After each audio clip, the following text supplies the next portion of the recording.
Hello and welcome to Noble Mind. Noble Mind is a podcast exploring mindfulness, meditation, and psychology.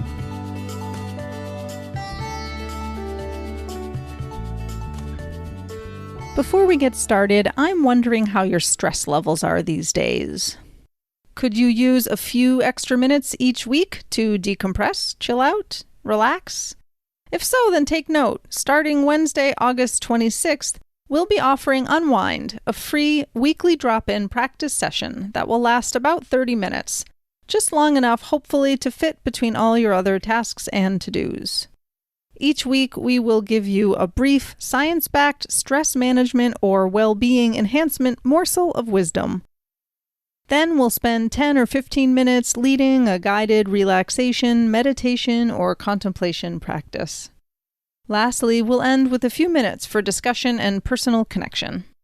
I started leading sessions like these last spring after the pandemic hit, and they've been great. It's amazing how relaxed you can get with just a few minutes of practice, and how much we can connect as human beings even in the strange land of Zoom. So you can get more details and sign up to get the Zoom link and call-in information at noblemindpodcast.com. Hello, I'm Alex Gukcha. And I'm Dr. Kate King. In this episode, we talk to Lisa Lackey about radical self-love for people of color, the trauma of racism, and our deep need for racial empathy and more meaningful conversations on these important topics. Lisa is a psychotherapist and podcaster, as well as the co-owner and chief engagement officer of Insideout Living. She's an anti-racism clinical consultant and trainer, and co-founder of Insideout Conversations. Her clinical work focuses on couples therapy and treatment of addiction and trauma. She has a master's in education from Garrett Evangelical Theological Seminary at Northwestern University and a master's in counseling from National Louis University. She's a level II EMDR therapist, a certified sex addiction and multiple addictions therapist, and has training in somatic transformation. You can learn more about Lisa and join our email list at noblemindpodcast.com.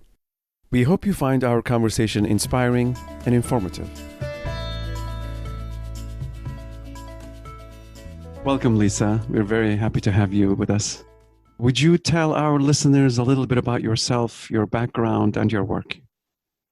Yes. I like to call myself a conversation starter and a curator of deep and meaningful conversations that sometimes are really messy, that sometimes are really scary, sometimes are really freeing, and hopefully at some point become transforming, not just for whoever I'm starting the conversation with, but something can't happen in you that doesn't happen in me. I get to do that through my work as a therapist.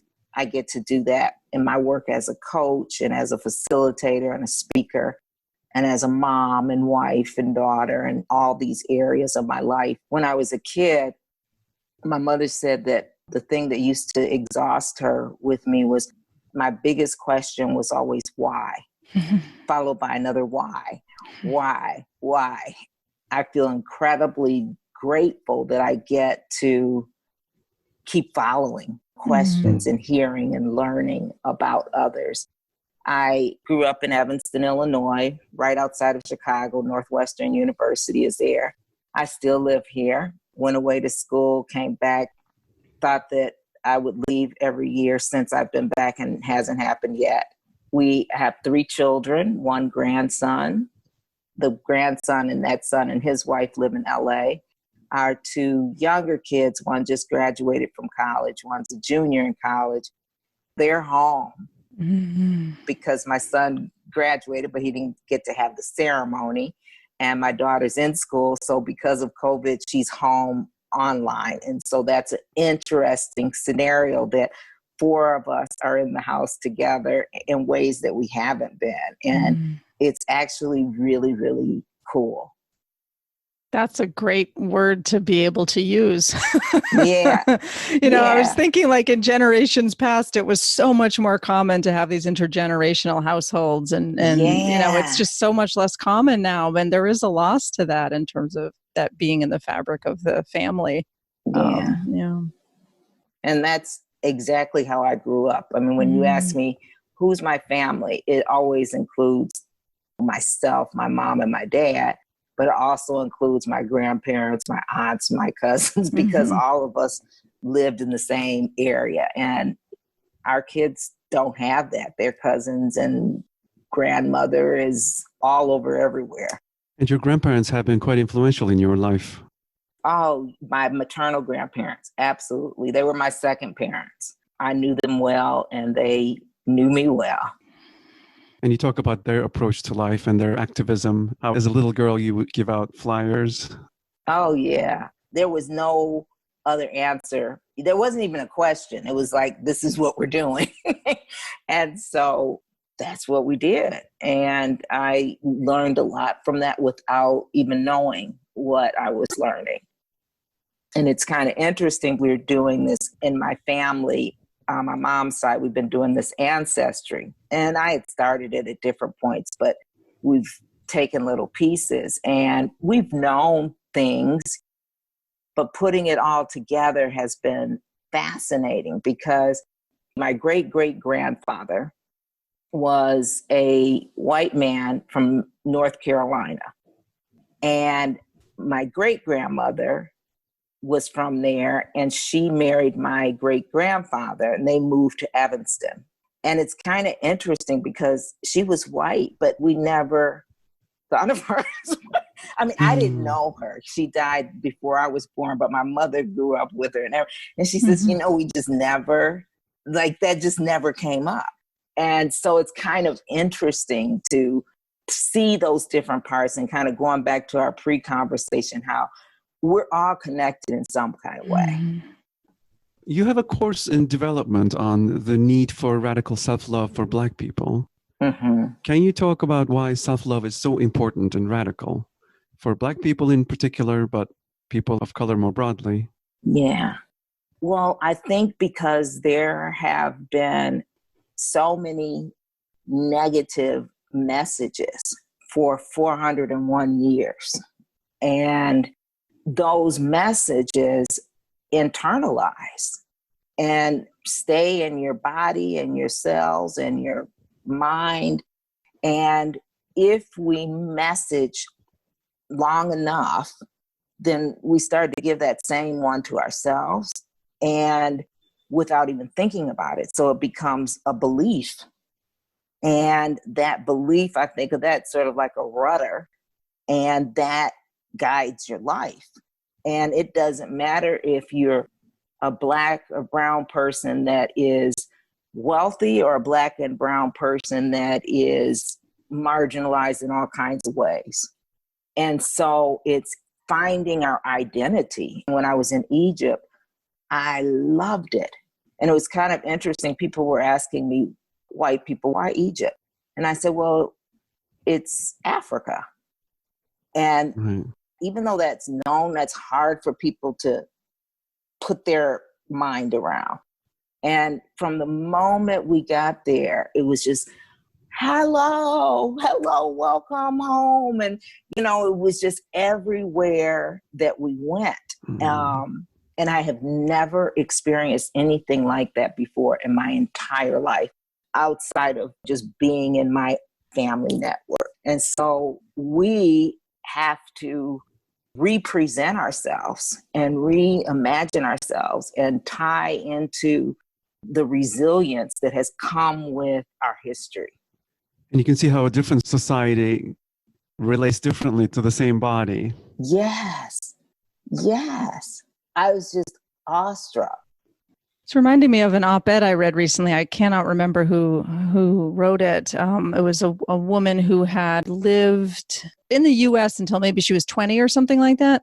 And then she moved to a majority Black country. And again, I can't remember all the details. But just this experience she had of just like, the relief of just like not having to think about that, to just be able to be herself, and hadn't even really realized how intensely that was Yes. impacting her on a day-to-day basis until she went Yes. someplace where it wasn't there. It just was not an issue at all. It's like a burden just taken off. And that just lets you know, like when you talk about that radical self-love, like it's in our bodies and generationally. And we don't know sometimes that we're tense until we have an experience of being seen and welcomed. And we have to create that for each other, because unfortunately, as progressive and as not progressive as our country is, there aren't a lot of places that we can get that feedback. And in our pre-conversation, you mentioned the two pandemics. I wonder if you can say more about that. I look at COVID-19, and not that racism is new, but heightened, thank God, by the technology that we have and by the bandwidth that I believe so many young people have for not accepting something that's not right. Mm. I mean, racism is a killer because it causes stress. It causes trauma locked in your body. It causes all kinds of things that from that come other diseases. I also think about with COVID-19 and racism and the disproportionate number of Black people who have died from that disease for all kinds of reasons. Yeah, I feel like the healthcare disparities, are just so right out in front of us right now with COVID. Yes. If people are in communities where they are living intergenerationally in small places, there's no place to isolate at home. There are no testing sites near. And then if there are testing sites that you have to prove over and over and over again that you need the test. And even if you take the test, you might get it 2 or 3 weeks later, which by then it doesn't count.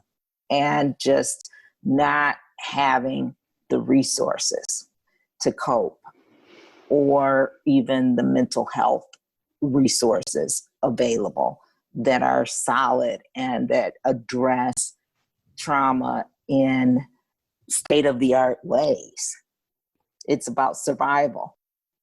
So on the one hand, there are the structural injustices and deprivations, which result in fewer resources for people. On the other hand, a system created to justify injustice is continuing to send these messages that add to people's mental health burden. Yes. Yes. I mean, think about all the kids that they took out of school. And it's, we'll just go online. Well, hello, a lot of people don't have computers. And even if they have computers, they don't have internet access. And even if they have internet access, and this isn't the case for all Black and brown people, but certainly a number, they can't even get any quiet in the house. And there's nobody there to watch them if a parent or parents have to go to work because they're being threatened with losing their job. Mm-hmm. And stress is running high because unemployment's running out. It's just on and on and on and on. And so, like you said, the systemic racism, and then the education is based on how many taxes are being paid in an area, how much. And so your quality of education is determined by where you live. So it's a lot. Yeah. And what might you tell our Black listeners that can help them build the capacity for self-love and to protect them from harmful messages they encounter? Yeah. I say this for Black and brown people. I think that affinity groups are important. A lot of things we've gotten away from, again, going back to that intergenerational Sunday dinners, or just being in the kitchen together, or sitting and watching a movie that the family enjoys, pop-up get-togethers. Those things we can't do now, but we can do Zoom connections and that kind of thing. Also, knowing your history. because we weren't taught our history. You have to go and learn that on your own. The real history. That's right. Even as a Black person, and embrace the resiliency, being with mental health professionals that are competent, mental health professionals that understand that racism is a traumatic experience.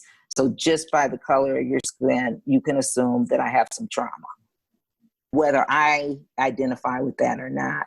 And I think speaking up if something doesn't feel right, and it's a risk, but I believe that we're being called more and more to take that risk.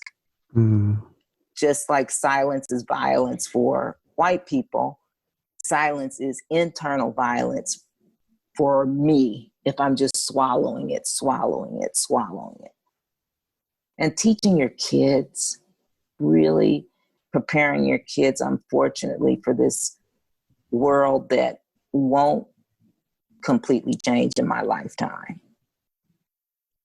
That when they go outside, it's different. Yeah. Understanding the traumatic impact of racism through empathy is something that you talk about. I'd love to hear you say a little more about that. I feel like we may have some audience members who might even just want to better understand this. What is trauma? How is racism traumatic? And then go from there, like how can empathy help us through that in some way? As we're talking about racism, what we would call complex trauma. So it's intergenerational. It hasn't stopped. There's a power imbalance that you can't get over literally. And it's always there in some form or fashion. It is too much to take in, metabolize, and work around that. It's too much. The trauma impact is you're walking around very dysregulated all the time as a way of life, so you don't even understand you're dysregulated. And then that dysregulation is interpreted in ways that are inaccurate. And you may even believe those interpretations because if you're in a space where no one's talking to you about trauma, you think, well, trauma doesn't have to do with me if I didn't survive Hurricane Katrina, or I didn't have somebody close to me die in 9/11. Just walking down the street is traumatic.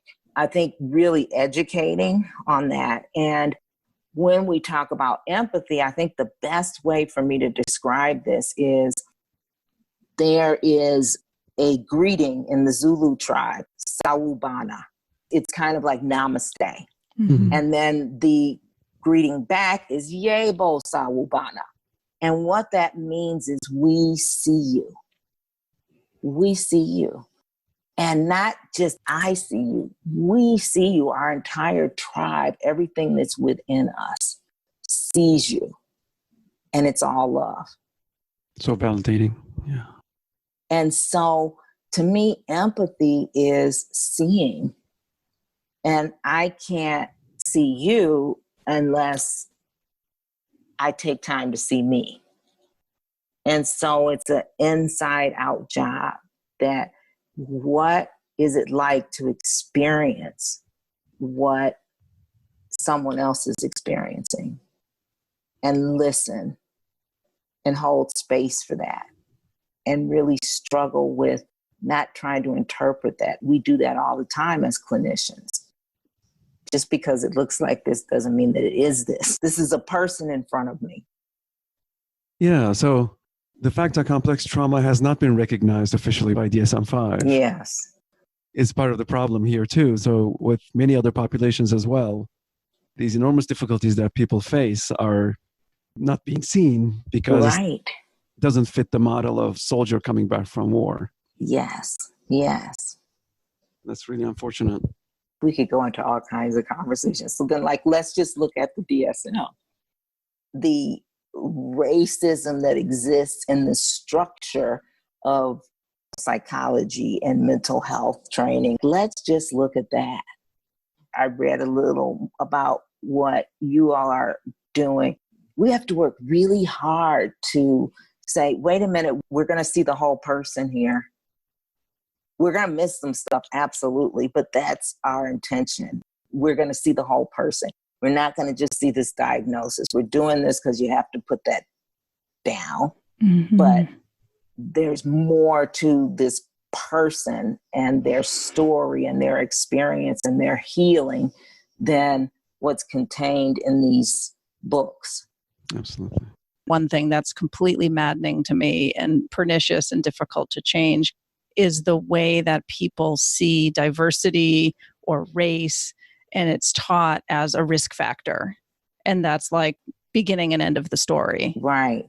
And that is just maddening to me.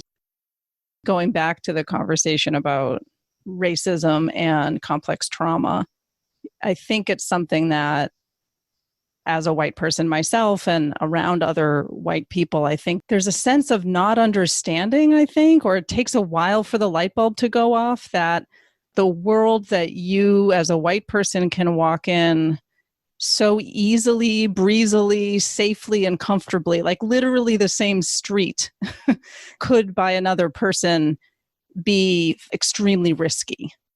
Mm-hmm. What comes to mind for me is that we have to have conversations, and we have to go into conversations knowing that it's, like in 12-step programs, it's progress, it's not perfection. Mm-hmm. We're going to step in the mud. We're going to get egg on our face. I think the other thing that's important is you can't work on something if you're not willing to admit it. Mm-hmm. And I think that we tend to think about white supremacy and racism as this certain group of people, like the Ku Klux Klan or something. What we're talking about is just what you said, being able to experience the world so much different than I can. So you're talking about, how do I learn to have empathy for this? Right. And it's making space to do that. It's studying so that you know the history. It's speaking up. It's risking feeling awkward. Mm-hmm. I know that we're just chipping away at it. Like, I don't believe that there'll be any humongous change in my time. I mean, at least not my time. I'm 60 just about. So, but that doesn't mean that we don't keep doing what we need to do and what's in front of us. I don't even know about this whole diversity thing. And I don't mean it like minimizing it, but I think something about it sometimes feels dishonest to me. It's just kind of a catch-all. It's not really going into, well, what does that mean for you to be diverse as a trans Black person? What does that mean for you to be diverse as a Latina person that doesn't speak English? It's just like this umbrella. And we have this kind of kumbaya-ish. And it's like, that's not drama. We're not approaching it as what it is. So there's a desire for inclusivity, and maybe there's width, right? But lacks depth. And with rules, inclusivity, but with rules that are exclusive. I know. I kind of sort of wrestle with that word inclusivity because I think it's coming from a good place, as is diversity, I guess too. But it also has this feeling of like, well, who gets to decide who's including who? Right. Like right. Someone has power and then is opening the door and saying, let's include you, instead of like some other word, maybe, I don't know. I know the word equity is also used in this space sometimes too. And maybe that's a little bit closer, but how do we just create a more fair starting place what or we're something? Talking about, like, if we just took off all the wrapping, how do we become better human beings? Period. How do we live in integrity?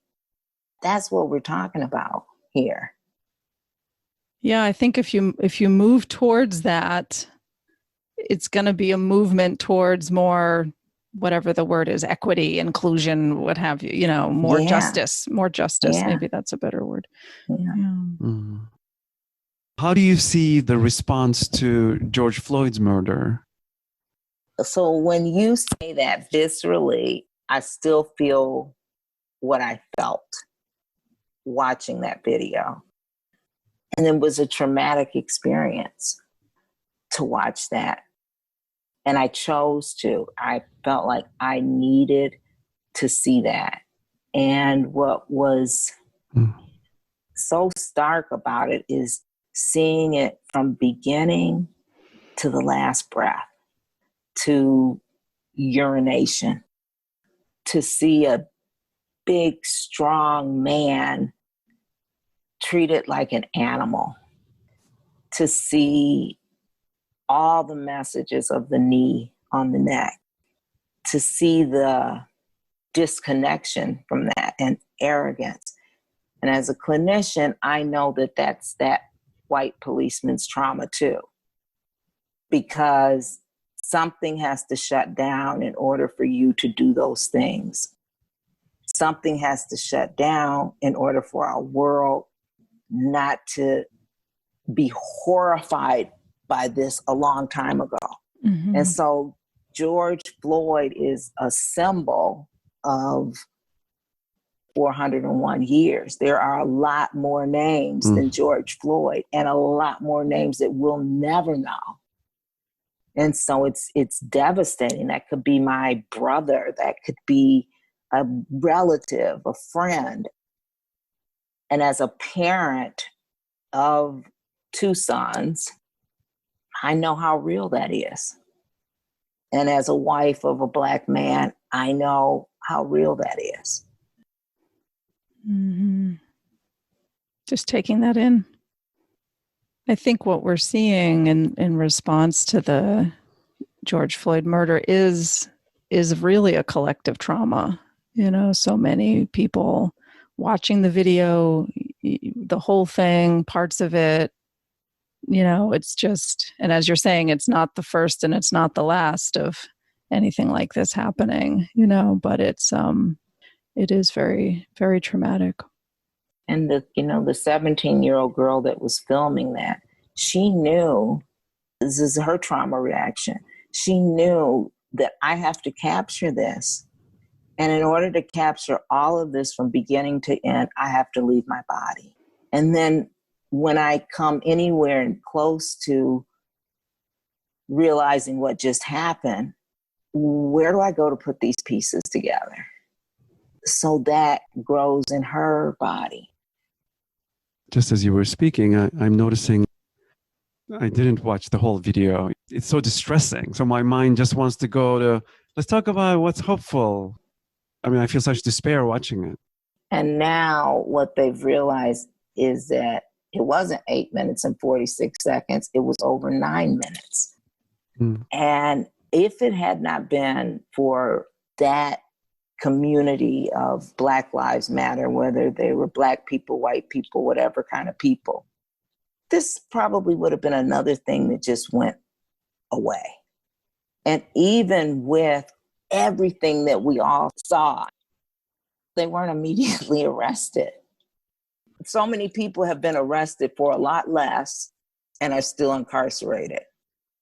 And all police, I'm not one of those people that believes all police are bad. There are people out there just like us wanting things to be better. But when you're fighting against a system that was built to control and oppress and suppress, and there's no mental health screening, then it becomes just unthinkable. Maybe this is a good point to move into talking a little bit more about mental health specifically. And, you know, you talk about the particular needs of Black people within psychotherapy. You know, I would personally, as a white therapist myself, and I know that there's other folks listening who'd love to hear more about that.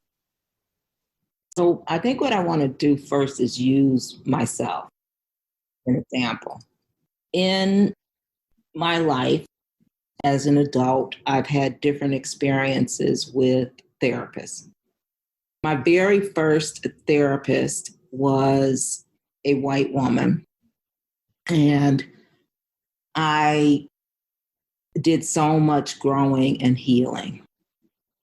And what made me very comfortable with her was her interest in how I experience life as a Black woman. And her ability to see what someone may pathologize was actually a strength. And her transparency when she was able to say, I mean, literally, I can't imagine that. The closest thing that I could come to this is that, and that's no match. But I'm here, I'm listening. And I've had more than 3 therapists, but I'm talking about these 3 in particular, right? Next therapist was a Black woman. And she was older than me. And she was probably at best with heels on, maybe 4'7". And just walking up the stairs to her office felt like a big hug. Because this could have been my aunt, or my way older sister. And there were some things I did not have to explain to her. There were some things that I didn't even have to use words. There were some questions that she just knew to ask because we shared this experience. The third therapist, and the reason I stopped going to the Black therapist is she died. I was like heartbroken. And it was sudden, and just because she was intimately connected with me with boundaries. Another therapist I went to, my husband and I, was a white woman. And I felt like we were living in 2 different worlds because we were constantly having to explain things to her. And it wasn't like she took it in as a consideration. It was, well, this is the way that I see this within the structure that I live in and within the structure that I work from. I've done lots of work, and I think the work that is most profound is when we've been beneficiaries of somatic work, because so much of what words can't speak, the body does and releases. There have been 3 women, and they've all been white women, that I've done the somatic therapy with about history, about the traumatism of racism, and they've created safety. And so I think, again, learning, who is this walking into my office? Bringing up the conversation, being transparent. As a clinician, I have to hold space because most of my clients are white people. And for the longest time, we have business and websites. We never put our pictures on our website because we didn't know how that would impact our business. And we put our pictures on our website once Barack Obama was elected for president. And what I sometimes see as a clinician, and not often, but I do see it, is one, sometimes there's a comfort level with me because they may know we don't matriculate in the same circles. There's a safety net there. I think the other part is I'm comfortable with myself no matter where I am because I've learned to do that. And I've done a lot of work around that. And I've had a supportive family in that way. I hate it when people say, I don't see color, because then that means I don't trust you. Because I see your color. I want you to see my color because that's a part of who I am. That's how I show up in the world. So I think just really spending time and understanding microaggressions and understanding your own biases that you don't even know you have. We all have them. And looking at who you bring into that room and what you do with that material and information that is transferred to you within that sacred space. And training. Yeah. And more training than you likely got during your graduate program. We got the umbrella. After I'm done here, I go and I'm doing a training for some clinicians on racial empathy and understanding how that impacts the dynamic between client and clinician. So I'm geared up for that. Oh, well, I'd love to have another whole conversation with you on that. I am passionate about it. I mean, since we've been out on COVID, my husband and I have started another company, and it's Insideout Conversations. And we started it because all of these people were calling us that we didn't know and asking us to do webinars and seminars and training and consultations. We've done stuff with the ABA. We've done stuff with private practice groups. We've done things with healthcare systems.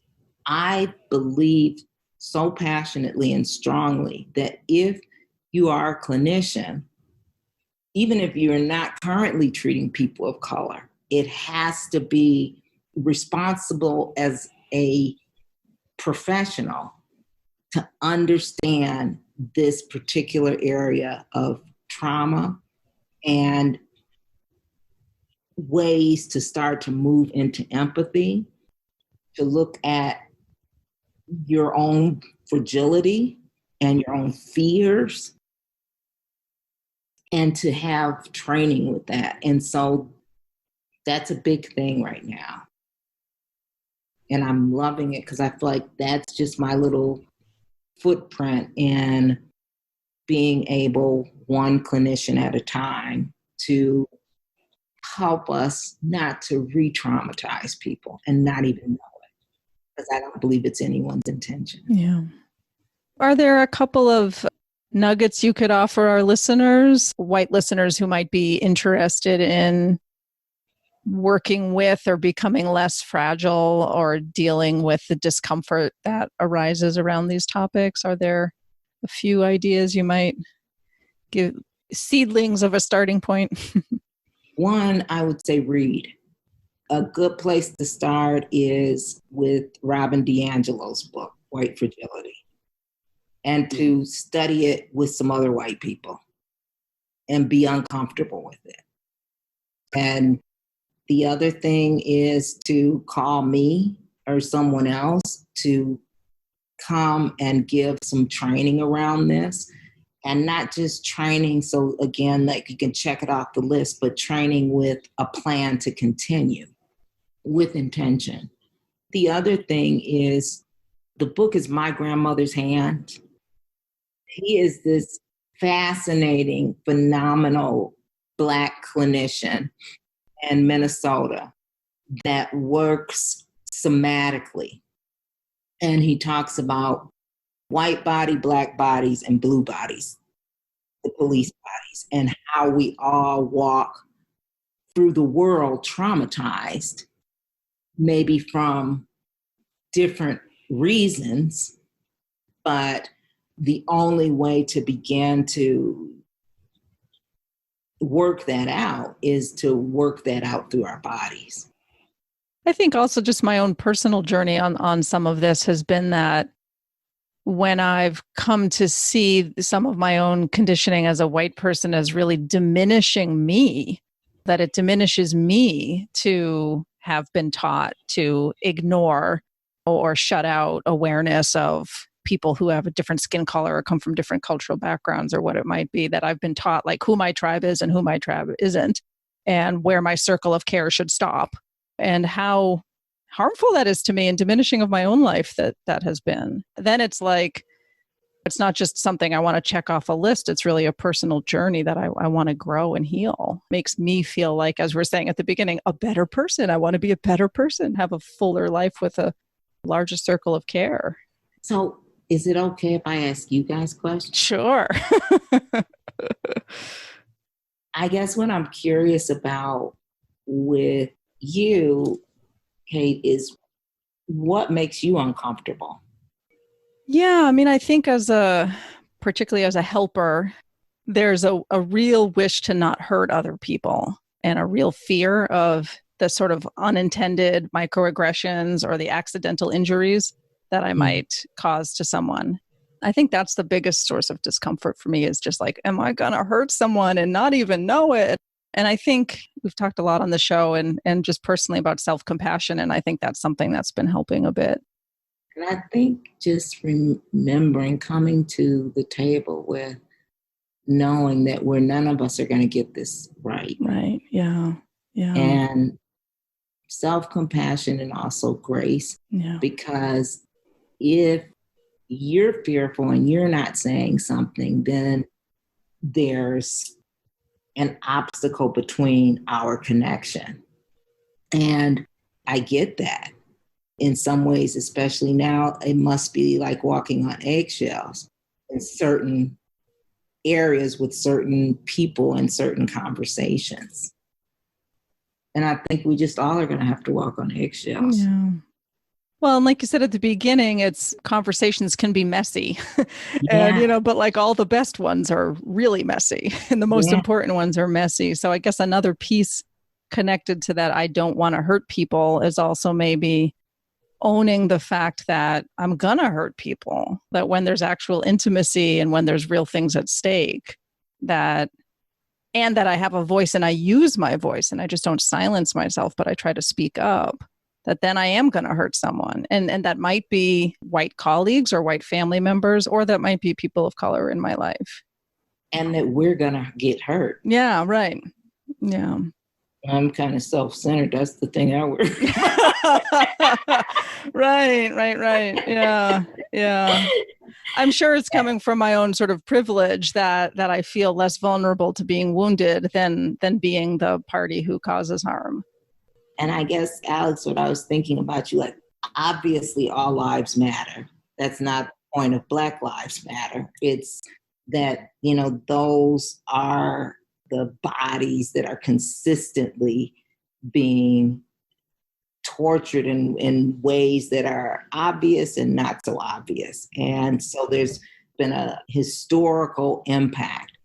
For you, being a person of color, but not African descent, but sort of we all are. What is that like when you hear that? And it's like, well, what about me? Because here are the things I go through. I mean, it's interesting to sort of straddle a line where I pass as white, so I'm whitish. I get some of the benefits of the unjust system. There is guilt around that, around benefiting. At the same time, there's relief at not being targeted in those harsh ways. One of the signs in one of those protests were, use your privilege to change the system, as opposed to just be ashamed of having privilege and stay out of the whole thing. Right.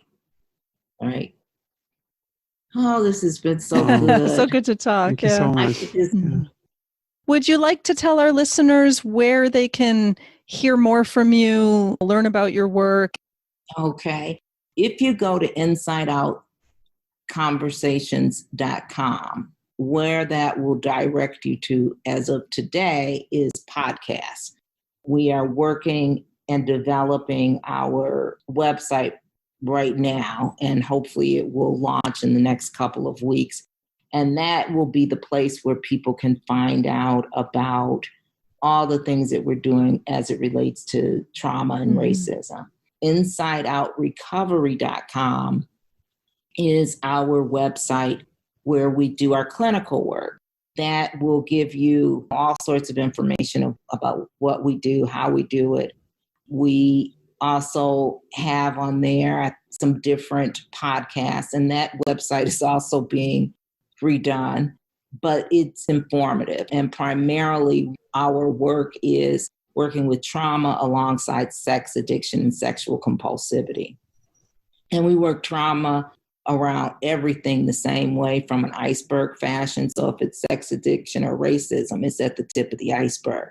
And you got to dig really deep to find out what's driving all of that. And our work is mostly somatic, using all different kinds of experiential ways to work with individuals and couples and groups. And then we have 2 Facebook pages, the Insideout Life and Insideout Conversations. It's basically encouraging things, some articles, ways of letting people know that they're seen and heard and appreciated. And there is a group that I have for women that started last August on a whim, like it was just going to be for 1 month, for women getting together to really pray and send love and good thoughts to our families and our children. People kept adding people, and by the time we got to the end of August, they wanted to continue.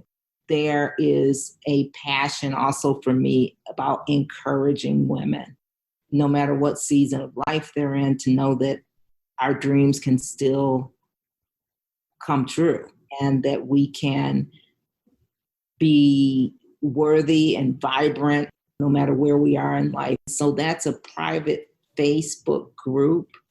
But if you email me through that Inside Out Recovery, I can invite you. Or if you join my Facebook page, it's just a really cool place where women are. And we were able to have a in-person experience right before COVID. So at the end of February, just talking stories and healing that comes from our stories and the healing that comes from the commonality of our stories. This is great. I feel like we have several more episodes worth of topics to cover. So we hope to have you back at some point. And I would love it. I would love it. I would love it, because it's nothing I like better than being able to connect with people, especially in this work, because I love it and it's not easy. Yeah. It's good to feed from the energy of others that walk that path. Great. Thank you so much, Lisa. Yes, thank you so much. Thank you. I appreciate it. So Sawubona. Your response is Yebo Sawubona. Yebo Sawubona. Yebo Sawubona. Yes. We see each other. Thanks for listening today. If you enjoyed this episode, we hope you'll hit subscribe, leave us a great rating or review, and spread the word. You can also go to noblemindpodcast.com to join our email list. You'll get a weekly behind-the-scenes message, news, announcements, and other special goodies we come up with just for you. Thanks for listening, and bye for now.